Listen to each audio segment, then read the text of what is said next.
everybody. My name is Angie Murenga. You're watching Just Angie. It's the Ustawi segment where we discuss all things purpose, leadership, governance, justice, and we're trying to inspire you, encourage you, equip, and empower you. And today I have a guest in the studio. I'm just going to read her CV first. It's very, very amazing. And her profile, it's really amazing. And then I'm going to let her introduce herself the way she would like you to know her. Her name is Kendi Ashivita. She's the co-founder of Nisikize Counseling Company. She has a master's in counseling psychology, is a doctoral candidate of clinical psychology from USIU, Africa. She's doing her doctoral dissertation, I loved this, on the impact of adverse childhood trauma on the quality of marriages, a study of married couples in Nairobi County, and she hopes to use the findings of her study to improve her practice with couples looking to get married or those who are already married to help increase their level of marital satisfaction. Kendi is married and has 2 children. Wow. Wow, wow, wow, Kendi. That's a lot. I mean, my mind is everywhere. But maybe you can look into that camera, greet my guests, and tell them what you want them to know about you. Hi, everybody. I'm so glad to be here. Angie, thanks for having me. You're this so lovely, welcome. lovely day. Really, I'm in the business of healing. I am in the business of renovating people's lives. That's amazing. You bring me people that are broken, busted, disgusted, run over, things coming out, and my work is to put them together. Wow. I love my job. Very tiresome job. It has a lot of trauma and a lot of pain. I mean, I cannot tell you the length and breadth of the hearts of men, but it's the greatest honor of my life to deal with people. I love it. And so, yeah, that's basically, that's the academic version. I love it. This is academic, but I love that healing and renovation.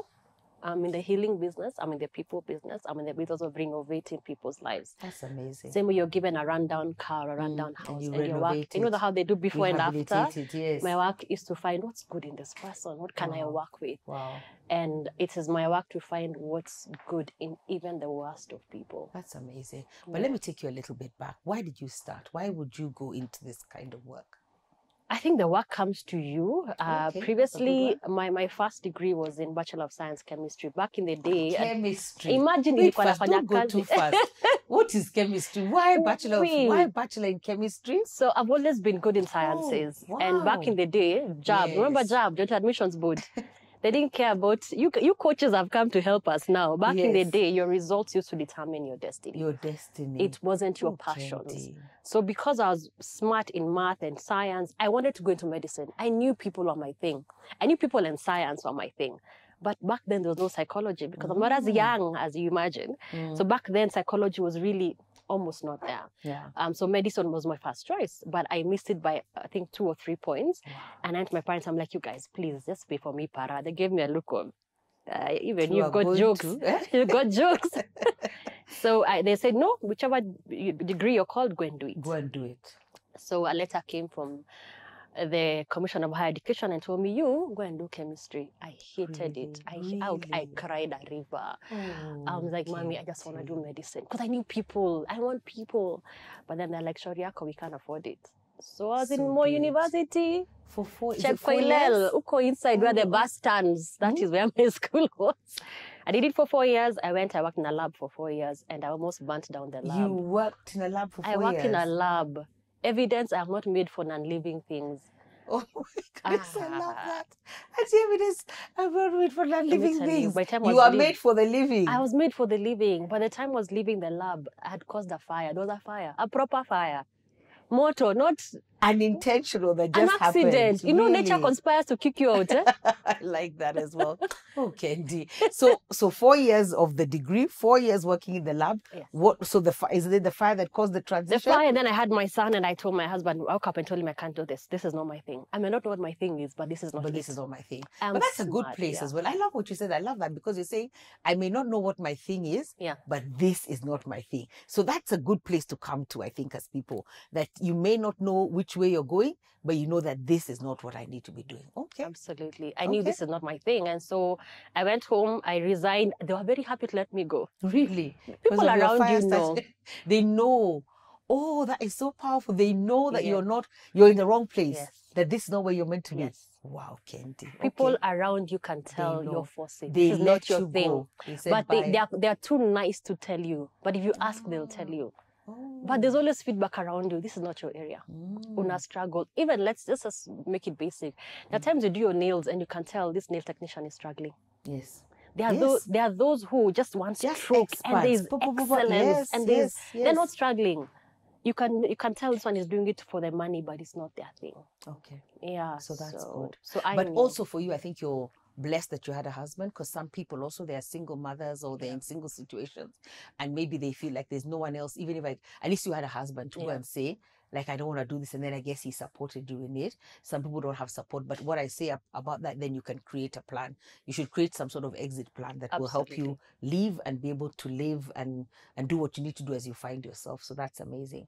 So what happened then after that? So you went into... No, I stayed home my whole year figuring myself out, because your spouse is not God. They don't necessarily have all your answers. That's true. But that was the most depressing year of my life. Oh, Lord. I remember, now I look back, I'm like, yeah, that was actually clinical depression. I remember being in my room. I have a small child who no longer needs me. You know, he's done with the boob. He doesn't want to breastfeed anymore.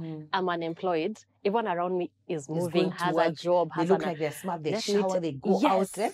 And me, I wake up, I'm like, what am I supposed... I remember I would be in my room and the curtains are closed. I just want darkness because I'm like, there's something wrong. You know, that time my marriage went to the dogs because I was like, this idea, you know, I was entering his world. You know, let's share your gift and your calling. He's like, no, shush. No, that's my gift and my calling. You find yourself. And you know, there's nothing as whole. I don't know whether you found that out in your studies as you're doing, but I don't think there's anything as whole and as beautiful as two people who know themselves, who know their identity, who know what they're called to, coming together. Now you create a family. When one is not whole and happy and wholesome, I think it's a real... I don't want to say it's a recipe for disaster, but it has a lot of challenges. No, it is a recipe for disaster. Let me tell you, I remember my husband, who doesn't drink, would go to a club and sit, you know, quite like kwa stool. You know, it's called sinatabu. And one day he told me, I'd rather sit there and have my Coke than come home to you. Oh my God. I had become toxic, raving and angry and picking a fight with the world. But really what I was saying is, why am I so dissatisfied? I have a lovely son. I have a precious husband. He's good to me. Not perfect, but he's good to me. There was nothing around me that explained why I was feeling, but I was just dissatisfied. And I knew I was made for more. I didn't know what it was. That place is bad, Angie. That place of having what looks like okay and it's not working. And it's not okay. It's not making you okay on the inside. Yes. And back then, there were no Angies out here to tell us, my friend, it's called purpose. But yeah, that's the thing, isn't it? Because sometimes when people tell me they don't have any, they're not driven, I go back to, it's because you don't know purpose. You haven't found yourself. Yeah. So how did you find yourself? So that 1 year of staying home, me being a person of faith, I did this one very long fast.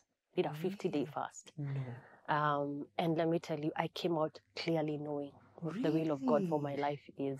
I mean, me, I was like, Lord, give me purpose or let me die. That's where I had reached. I'm like, I'm grateful for my precious son. I'm grateful for them. I'm grateful for these things that everybody is craving for. Yes, people are fasting They want a husband. They want a child. Yes. They want you to stay home and raise the child. They so you are living what they want. I know, but that's why I was like, why am I not happy? This thing is not making me. I cried a river, and I'm grateful for those things. I still am, but for me, I'm made for more.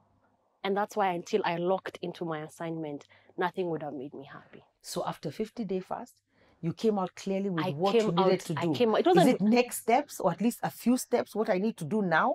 You know, his word is a lamp unto your feet, not a floodlight. Not a floodlight. That you're preaching to me. That's usually my line. I always tell people, go home and light a lamp. Yes. And just see how much light it gives. Yes. It doesn't give us a floodlight or a spotlight. Yes. It gives just enough light. Yes. And there's even a book I love, Stormy Omashan, she needs to pay me. I've quoted this book so many times, but I love that book because it's called Just Enough Light for the Step I'm on. So God just gives you just enough light. He's not going to light up the whole way, but he's going to light this up. So that's what happened for you. That's what happened. And I just, for me, it was one conversation of the other. God sent people to sort of like steer me in the right direction, but he needed my obedience and my movement, you know.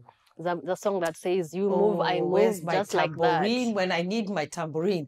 Obedience and movement are the two things that I know that you must have in life. Oh, yeah. Obey and then move. You cannot be stuck. And even I say, when you're stuck, go back to the last instruction. Exactly. What is it that you're supposed to do? That's supposed to start this movement and moving in obedience. Wow, that's really powerful. Yeah. I'm so glad that you're coming to speak my Your language. my language back to me and the principles that I live by. Wow. And they're real. You didn't make them up. They're real. They're active. They worked for me.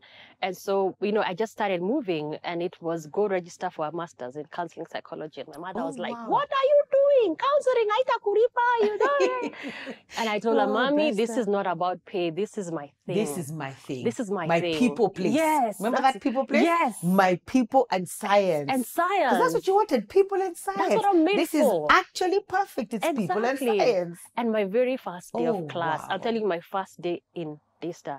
It can be any university, but that's where I went. Yes. I remember feeling that lock and key effect. I knew this is it. And I came alive, and I've never stopped doing psychology to this day. I found, let me tell you, husbands are good, children are good, wives are good. Purpose is the greatest of them all. It's the greatest gift. It is. Yani, let me tell you, I actually felt a lock and key effect. You felt it. I felt it, and I was that student who sat in front and answered the questions. Even if I was wrong, nilienda tu kuenda. I love the energy. And that became my world. And I've just grown from level to level. I've made mistakes. I've gotten up. I've built a business. I'm still building it. I'm not doing a PhD so that I can be called a doctor. I'm doing it so I can be more effective. I could stand up and hug you. Yeah. Don't make me cry today. But I love it to be more effective for your people, for my people, for your audience. Yes. So it's not about you, it's about them. And being able to deliver on your purpose and assignment. Yes. For them, towards them. Yes. Oh my goodness. Honestly, I cannot not have a tambourine at this moment. Honest to God, this is crazy. That is so powerful. And I'm like, I'm in a group with my colleagues in the office, and I'm always sending stuff. So they're like, you're always reading. I told them, but this is my life. Any new data I want, this is my life. And when I imagine, I don't deal with shoes and houses and cars. These are human beings, Angie. I can't return Angie and say, give me another one. No, it is you. And if God has brought Angie, then you have to focus on Angie. Or even, you have to be faithful in delivering what it is that God has put in you to heal Angie. And to renovate. Yes. And Angie is like, I see clients like a funnel. Okay. Is it a funnel? Maybe. Yes, a funnel. Funnel goes like this. Yes. So it's a wide and then it comes to narrow. I'm seeing Angie, but Angie has access to people I don't have access. Okay. So if I help Angie, because Angie is here, if I help Angie, Angie will be effective with all these people. Yes. So Angie will go home and be a better mother. Wow. Angie will be a better employer. Angie, a better wife. Yes. A better neighbor. A better everything. A better person at work. Yes. So I don't just see you, I see everything that is attached to you. And so me being effective with you is so important. Because it's impacting everybody else who's around me. But you're a destiny shaper. If I don't get you right, I have affected everyone else. So I can't force people to come my way, but whoever God allows to stand before me, I always tell him, may he be found faithful. Amen. What I need to learn, Lord, bring it my way. Wow. What book do I need to read? Which class should I attend? Sign me up. Wow. Because at the end of my life, I want to stand in here. High five, baby girl. Good job. Anitalia. Me vile nalianga. Wewe hujalia kama mimi, but I can see, I think you're a crier more than I am. I will cry. But we cry because I think of the fulfillment. We cry because of the presence of God. We cry because of that fulfillment of purpose and doing your assignment. And as you're speaking, I'm thinking nobody else can understand your tears except you. Because you're the only one who understands this assignment, this calling, how much it means to you. It can't even mean anything to anybody else. And it brings me back to your husband who was like, please, I'm not responsible for you and your purpose, and you can't jump into mine. What do you want to jump into mine? Like, no, maybe we can find synergies and ways that we can root it, but it must be draining, overwhelming. It's too much. I feel like you've walked into my personal space. Like how you have a personal space here and you're trying to keep your boundaries.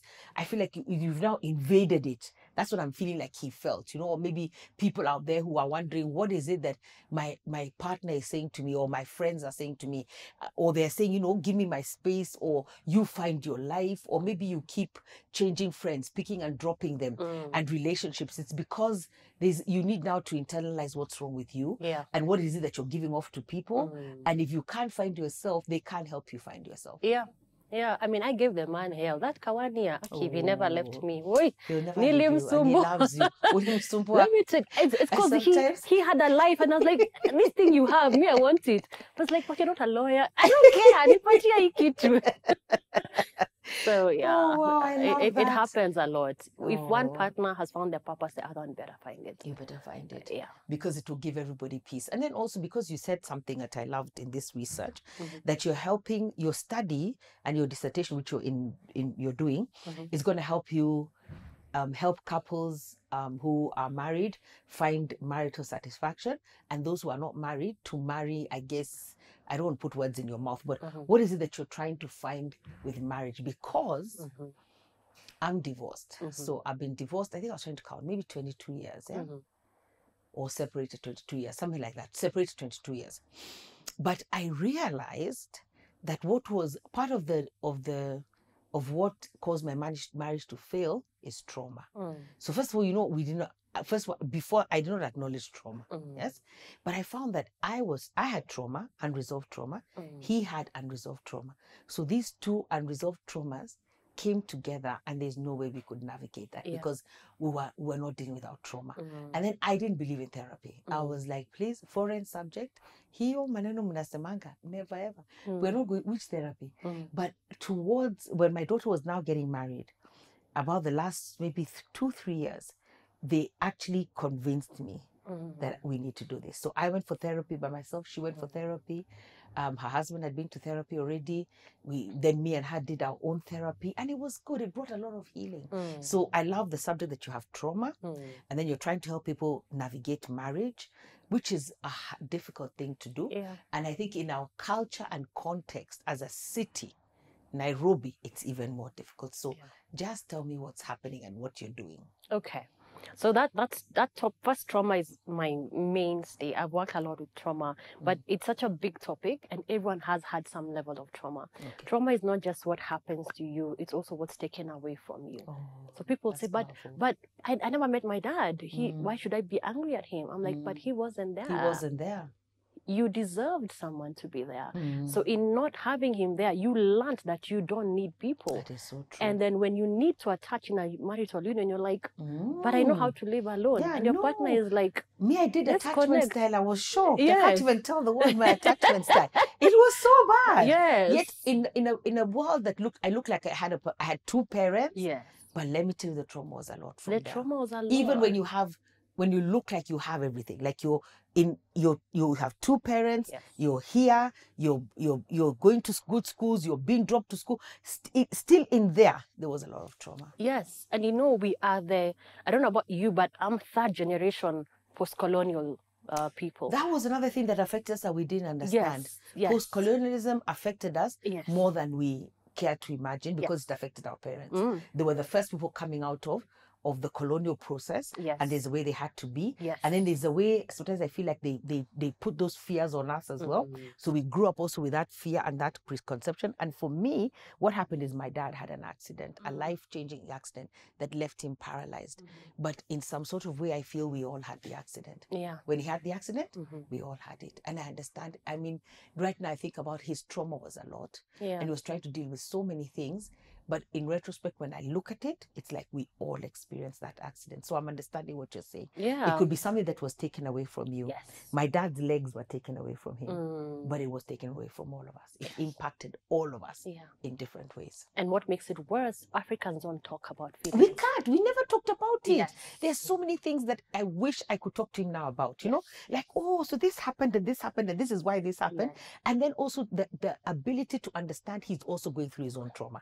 So understanding that our parents also, Yes. they Are have their recovering own trauma. traumatic patients. Yes. And they won't even talk about it. They won't even agree to it. Yes. So maybe cutting them some slack. That's what I felt, Mm. because they are traumatized. They are. And just understanding where they're coming from really helps, because remember, they were the colonialists. So their own parents were victims of colonialization. They were beaten, they were wrapped up. Brutality. Some wives were left. So when a woman Killed. is hurting and surviving, she doesn't have time to connect with her children. She doesn't. So our children grow up knowing, oh, we are on our own, we figure this thing out. Or she becomes extremely rough. You know, mothers will tell you, when I'm upset, I have this much tolerance for my children. What you don't understand is your child is making meaning of themselves on the world at that time. Wow. They're saying, I don't matter. Nobody loves me. The world is cruel. I always tell people, and I learned this from all this research I've been doing. You know, in Africa, how we normally say, has a child eaten, has a child? Then we feel fine. That's it. But Basics, we never check. Food and Physical, sleep. yeah. Physical needs. But have you ever had a small infant and your diaper is dry, tummy is full, but they're still crying? Yeah. Why are they crying? You don't know why. But when you hold them, they stop crying. They stop crying. When you put they them down, a touch. Yes.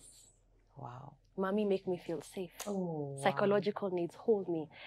Babies who are preterm babies, any doctor will tell you, kangaroo, put them on your skin. Let them feel safe. Let them feel skin connected. To skin. Yes. As human beings, Angie, I can take this to the bank. We are made for human connection. We're made for touch. And connection, emotional connection. That's so true. And when we don't connect with people, we turn to things. We turn to alcohol, drugs, religion. Trying to get the connection. Religion. Because I saw you had another post on social media. I was like, wow, okay, Kendi. Let's go. I was like, let's go. We'll agree somewhere. Keep going. You know, it speaks to them and it speaks to something else. Okay, that's amazing. Yes. We when people hurt us, we turn to things. And so in my work, the touch, seeking connection, validation. Tell me I'm good enough. Tell me I'm worthy. Tell me I am okay. It will make me cry. That is what we are looking for. And it's so true, because I'm even seeing myself in my own situation. That's what you're looking for. Yes. You're looking for somebody to say you're doing well. You're doing well. To approve you, to touch you, to hold you. Yes. And that's why even sometimes when you're in a place where you're experiencing trauma or physical pain, all you need is a hug. Yes. And you don't have to talk. And to be powered down, because your nervous system is saying do. Yes. Well, I like that as well. Powered down because your alarm bells are off because you feel threatened and unwanted or rejected. And these people, if during your childhood you had a hyperactive alarm bell, you grow up still feeling it even when you should feel safe. So those are the people who are appendix even in relationships. You tell them, sorry, I can't make it, but what they hear is you're not important. I need to go. So they're like, oh, you can't make it. Then I am rejected. They don't want, but it's replaying a previous conversation in their mind. So what trauma does, it makes you respond to your today using yesterday's script. That's what it does. It's a beast. I hate trauma. I hate it with all my heart because it robs us of connection. And it robs you of today because you're responding to yesterday. And but you don't as you speak, know. I can see myself. I am seeing myself clearly. And how you respond. And you don't know. That's my work, is to bring it to awareness. Tell them, it's not your husband, your mother. It's your father who left. Oh wow. It's you're ashamed of what happened. Wow. So my work is to bring it to the surface and rewire you and tell you, honey, you're fine. You know, sit with it. You're okay. One of the things I'm working on, because I'm not perfect. One of the things I'm working on. And I love that you said that. When you're not perfect, we're not perfect. No one is perfect. No. I'm never going to lie to the audience or anyone. That I don't need that pressure. Increasingly, I'm telling people, are you building a brand or you're building a cell? A prison cell for yourself. Why? Because I'm finding that we are building a brand that is not built on authenticity. That's true. And so I have built a world that doesn't even exist. And when life happens, because life will happen. That whole world, does it crumble? You are unable to live in the real world. Because I'm like, no, I need to be this person. But the difference between the world you've created and the world you actually live. And I'm like, we must find a way of building authentic brands. Wow. Where this is me. And actually I think brands should be around your calling, not you. That's so powerful. Don't sell you. You are not sellable. You're not a commodity. Sell the calling. Sell your message. Your message. My message is healing. Leave me alone. Me, I'm a healing mess. and renovation. Yes. This That's is my so powerful. gift. Leave me alone, me, I'm a mess, but my calling is healing and renovation. Yes. And I have the tools to do it. Yes. I've even gone to school to learn to do it because I want to be able to do it better for you. Yes. But It's very don't follow me, the person. I am at the feet of Jesus just like everybody else. That's But this very is my powerful, Kendi. message. And I'm saying that because I'm seeing so many high achievers, people that I'm saying, and there are many miserable high achievers. Very many. Miserable. You spent your whole life building this thing. And then when you're up there and your life is not shiny, it was not meant to be shiny. But you shiny it's a disaster. So just stop it. So I'm really working on vulnerability, authenticity, allowing myself to sit and know I am enough. And you know, first of all, I am enough is my statement for the last almost 2-3 years. Yeah. But I'm thinking that vulnerability and authority is also starts with me. Is that true? That I need to be vulnerable, authentic, even to myself. Because some people even lie to themselves. You know, you believe in the lie, you've sold the lie, you've told the lie, Paka, the lie has become even true to you. And it's a lie. Yeah. So I feel like when you say that, I mean, I love this conversation. The vulnerability and authenticity has to start with me. Yes. And in what I'm building. And when you said you go to school for us, then the why is very important. Yeah. Why am I doing what I'm doing? Yeah. And maybe if we interrogate the why as we build, then we'll build accurately. Yes. Even before I post, I'm like, Kendi, why are you posting this? Okay. Do you want people to clap for you? Mama, is this an insecurity conversation? Is it, oh, see me, see me, see me? If that's the case, you have a problem, sit down. Wow. Work on your insecurity first. Because a big part of, you just check. When you're about to post, I stop, I'm like, what is this about? Why am I posting this? Why am I posting? Why am I showing this side of my life? What is this about? Kendi, your clients this day? Because I'm thinking now hey, the clients are off. They're like, we cannot do Kendi. Hey, but we are not going to do this. Do you fight? Do you have disagreements? Do you have timeouts? Let me because that truth is hurtful. It's just here. We're not doing a session, and I'm like, hey, wait, I don't know. I don't know whether I'm ready to go there yet. That's why I work with adults. One, truth will slap you before it sets you free. Wow. And I take my own medicine, so I know it hurts. Oh, you take your own medicine. I know it hurts. How do you do your sessions? Is it like, do you do them? I mean, is the duration as much? Like, do you do one session here, then you go think about it, come back, reflect, apply? How do you work out your sessions? Because it's amazing. But I think by the time I'm coming to you, I'm ready. I better be ready to hear the feedback. Yes, and part of the first session is just to help us settle in. I tell you the ground rules and tell you, by the way, if it's too much, you can run through that door. It's okay, I get it. Therapy is hard. It is hard. It's for big boys and big girls. You come here, you're willing to abandon mindsets, ideas, pictures that no longer fit your reality because we don't play games in therapy. You know, you've brought, I don't know how many quotable quotes in this video. There's so many quotable quotes. Pictures that don't fit your reality. Let me tell you, Angie, I can tell you about the power of a picture. Oh, wow. There are people who come to therapy and their problem is my life is not going as planned. I'm like, take that picture who's and plan, shred first it. of all? First of all, me, I always ask, whose plan? Sometimes people write, I say, whose plan exactly? Maybe it's because it's your plan. That's why it's not going the way it's supposed to go. Yeah. So maybe we can rethink that. Yeah, it's not your plan. Yeah, you were brought on earth with a purpose. There's a timeline that you're supposed to be here. You will enter and you will exit. So we need to go back to the creator. What's the plan? Yeah, and don't build that plan on an unrealistic framework. Your life was not meant to be shiny. But you know, in the day and age of social media, I think unrealistic frameworks are part of the day because we sometimes frame our lives on what we're seeing. We curate our lives. So we curate it from what we're seeing. Our lives, yes. Yes. Wow. So you come and shatter those things. Let me tell you, even in my own life, I've taken that picture of mine and said, this one's one that's killing me. It's not actually my life that's killing me. No, many times it's not your life, by the way, is fine. It's a distance between your picture and you. Oh, wow. So I'm like, kill this thing. Take it, shred it. Shred the picture. Destroy it. And you're like, okay. What ideas? I should have been married by this time. I should have had kids by this time. Yes. I should have had my business. Those things can kill you. Yeah. And instead of saying, this is where I am, what can I work with? What can I accept? There are things like, I'll never change. We all have a messy past, even me. So true. And I tell my clients, you can't unscramble eggs. If they're scrambled, they're scrambled. Even the Queen of England You can't make them boiled. You can't make them fried. You can't make them an omelette. They are scrambled. Your story may happen. We all have scrambled. The English said that the milk has already spilled now. So it's what we do now from that process. Or is it what to do with our scrambled eggs? What to do with the scrambled eggs? There's acceptance that needs to happen. Wow. There's a messy past. Oh, acceptance about the scrambled eggs. Accept your messy past. Me, I'm about to say, don't go there. You, Kendi, you are disturbing my head already. You are disturbing my head. Imagine I have found people that have gone so far, but there's like a thing that has held them in their 20s. Like a shame for this abortion I did, I never dealt with. And then the enemy harps on that, and it reminds me of an analogy that they give of an elephant. When they're training an elephant, let's say in a circus, it's growing, they tie it with a very small string. Yeah. And the elephant just stays put. But there's a place where the elephant is so huge, with that thing, it just pulls it. But because it is so conditioned, yes, it doesn't know that it has the strength to pull away from that thing that's tying it. Yeah. So that's what I'm hearing when you say that there are stuff that we've made. It's like a ball and chain, isn't it?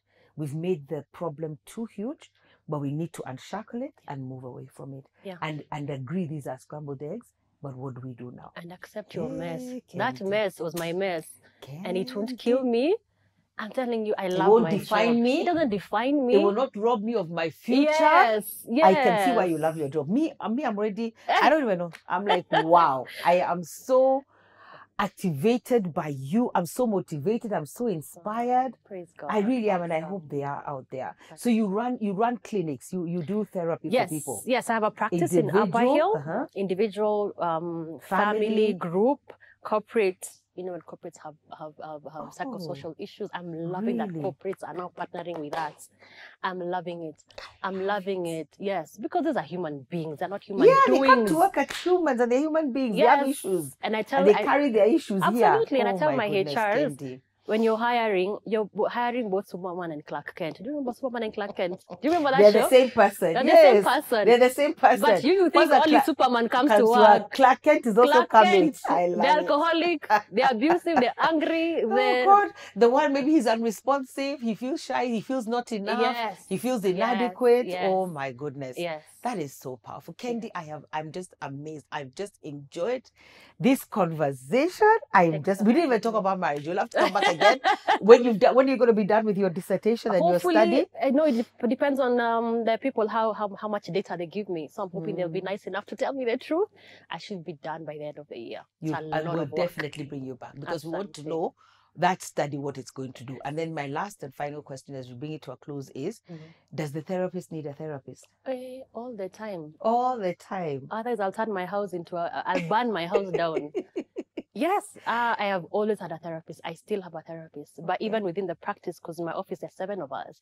We meet and we're like, okay. Your office, you're 7 of you? Yes. Is it a hub? No, it's a practice. There are 3 therapy rooms. And so we meet there. We all work. Sometimes we have tea together. We're like, Mina, Kufa, I am dying. Yeah. You know, we allow ourselves to share tough cases. So I have both supervision where me and my colleagues sit down every week and go like, how are you?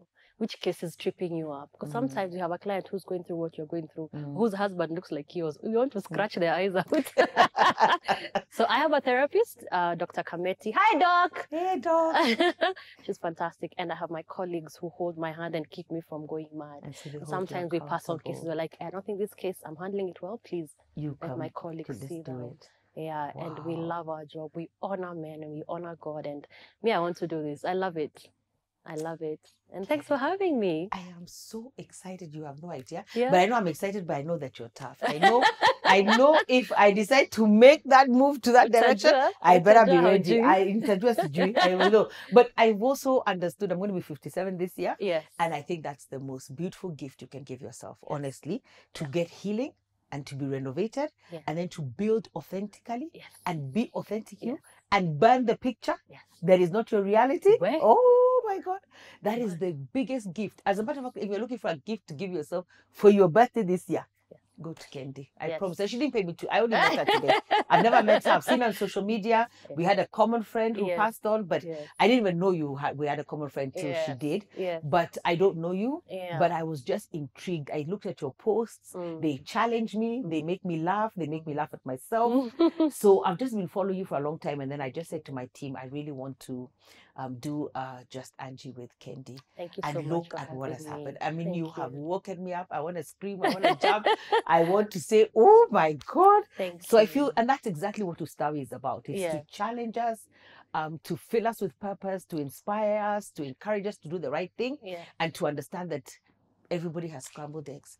And if the eggs are scrambled, yeah, you have quotable quotes. I'm going to watch this video and write all these quotable quotes because I have the scrambled. Just kubali, the eggs are scrambled. Kubali, the eggs. And imagine, let me tell you, in this life, you live once. If you live well, it's enough. Yeah. You don't have to live twice. If you live once and live well, it's enough. Live well. Unpack those things. Unshackle yourself. Be free. Hey, so be free. Be free. Be free from things that no longer work. Accept your reality. Life is fantastic. Just don't carry unnecessary baggage. Wow. Travel light.